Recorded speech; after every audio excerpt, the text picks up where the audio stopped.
ரோசாப்பூ கண்ணில் சிரிக்குது ஊதாப்பூ உதட்டில் உதிரும் தேன் முல்லைப்பூ.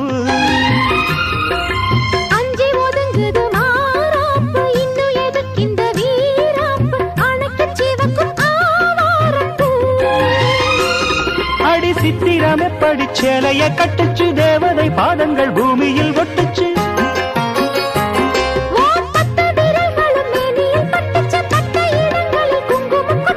நித்தம் இரவினில் வித்தை படிக்கையில் ரசிச்சு பழகும் அழகு